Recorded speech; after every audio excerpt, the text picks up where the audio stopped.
Ano na siya sa skin. Hindi pa to namaga. Ito yung problema ng paa mo talaga. Sa dry skin. Dami, sorry. Ang dami kasing dry skin. Ayan, Ay, naku ba.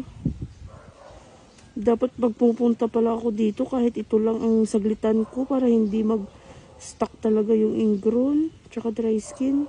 Sorry, ate. Kapalo. Tapos tinitiis mo lang ng ganyan.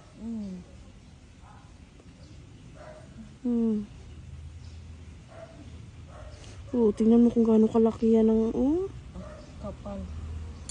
Sarap. Diba? Sarap? Sarap na masakit, no? Oo nga eh.